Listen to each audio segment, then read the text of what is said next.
2014 का बदला 2024 में बीजेपी के कौशल किशोर से लेंगे सपा के आर के चौधरी। मोहनलालगंज में अखिलेश ने लगाया आर के चौधरी पर दांव। अखिलेश की पहली प्राथमिकता में आर के चौधरी का नाम नहीं था, लेकिन अखिलेश ने जिनका नाम लिया उन्होंने ही दे दिया आर के चौधरी को सीट का इनाम। लोकसभा चुनाव 2024 के लिए सपा ने यूपी के मोहनलालगंज सीट पर अपने उम्मीदवार का ऐलान कर दिया। अखिलेश यादव ने इस सीट पर आर के चौधरी को अपना प्रत्याशी बनाया। ये सीट एक दशक पहले तक समाजवादी पार्टी का गढ़ हुआ करती थी, लेकिन नरेंद्र मोदी के नेतृत्व में पिछले चुनावों से यहां कमल खिल रहा है। इस बार के समीकरण थोड़े बदले हुए हैं। इसका फायदा विपक्षी गठबंधन को मिल सकता है और समाजवादी पार्टी के आर के चौधरी को जीत मिल सकती है। हालांकि सपा अध्यक्ष अखिलेश यादव की प्राथमिकता पहले नंबर पर इस सीट से आर के चौधरी नहीं कोई और नाम था, लेकिन इस नाम ने आर के चौधरी के नाम को सुझाया। एक तरह से बताया, आर के चौधरी ही यहां के मौजूदा सांसद को हरा सकते हैं।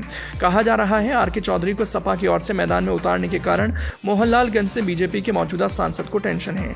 दरअसल समाजवादी पार्टी के राष्ट्रीय अध्यक्ष अखिलेश यादव ने पार्टी कार्यकर्ताओं की बैठक में आर के चौधरी के नाम की घोषणा की। अखिलेश इस सीट से सपा के प्रदेश उपाध्यक्ष सीएल वर्मा को चुनाव लड़ाना चाहते थे, लेकिन सीएल वर्मा ने पारिवारिक हवाला देते हुए चुनाव लड़ने से मना कर दिया।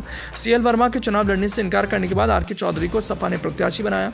बता दें कि यूपी की राजधानी लखनऊ से सीट हुई मोहनलालगंज सीट अनुसूचित जाति के लिए आरक्षित है। इस समय इस सीट पर बीजेपी का कब्जा है। इस सीट पर बीजेपी के कौशल किशोर पिछले 2 चुनावों से जीत दर्ज कर रहे हैं। अब आगामी लोकसभा चुनाव 2024 के लिए सपा ने आर के चौधरी को अपना प्रत्याशी घोषित किया। फैजाबाद में जन्मे आर के चौधरी की गिनती बड़े राजनेताओं में की जाती है। आर के चौधरी ने अपना राजनीतिक करियर बहुजन समाज पार्टी से शुरू किया था और वो बसपा के संस्थापक सदस्य भी थे। आर के चौधरी अपने अम्बेडकरवादी और समाजवादी विचारों के लिए लोकप्रिय हैं। वो यूपी में विधायक और कैबिनेट मंत्री भी रहे। आर के चौधरी मोहनलालगंज सीट पर पिछले 3 चुनावों से लोकसभा चुनाव लड़ रहे हैं। हालांकि उन्हें जीत एक बार भी नहीं मिली। आर के चौधरी बसपा सरकार में मंत्री थे, लेकिन मायावती से बढ़ते मनमुटाव की वजह से उन्होंने बसपा का साथ छोड़ दिया था। साल 2019 का चुनाव कांग्रेस के टिकट पर लड़ा, हालांकि वो चुनाव हार गए। इसके बाद फिर वो सपा में शामिल हुए और अब अखिलेश यादव उन्हें मोहनलालगंज सीट से उम्मीदवार घोषित कर चुके हैं। गौरतलब है कि मोहनलालगंज सीट 2014 से बीजेपी के कब्जे में है। केंद्रीय राज्य मंत्री कौशल किशोर यहाँ के सांसद हैं। वैसे देखा जाए तो 1962 में पहली बार इस सीट पर चुनाव हुए और 1984 तक कांग्रेस का इस सीट पर दबदबा रहा। सिर्फ 1977 में भारतीय लोकदल को यहां जीत मिली। 1991 और 1996 में बीजेपी के उम्मीदवार जीते, लेकिन इसके बाद लगातार 4 बार सपा के उम्मीदवार को जीत मिली। 2014 में बीजेपी को फिर से इस सीट पर जीत मिली और 2019 में भी बीजेपी के कौशल किशोर अपनी सीट बचाने में सफल रहे। मोहनलालगंज लोकसभा सीट के अंदर विधानसभा की 5 सीटें आती हैं। इनमें 3 सीटें मलिहाबाद, बख्शी का तालाब और सरोजनी नगर पर बीजेपी के विधायक हैं। वहीं मोहनलालगंज विधानसभा सीट पर समाजवादी पार्टी और सिधौली सीट पर बहुजन समाज पार्टी के विधायक हैं।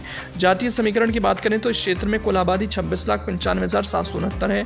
75.19% आबादी ग्रामीण है, जबकि 24.81% आबादी शहर में रहती है। अनुसूचित जाति के लिए आरक्षित इस सीट पर 34.14% मतदाता अनुसूचित जाति के हैं। वहीं 0.01% मतदाता अनुसूचित जनजाति के हैं। यही मतदाता विजेता का फैसला करते हैं। यहाँ से मौजूदा सांसद कौशल किशोर हैं। वो पिछले 10 साल से सीट पर सांसद हैं। 2014 में हुए चुनाव में उन्होंने समाजवादी पार्टी के मौजूदा उम्मीदवार आर के चौधरी को 45,000 से ज्यादा मतों से हराया। इसके बाद दूसरे चुनाव में उन्होंने सीएल वर्मा को लगभग 90,000 मतों से हराया।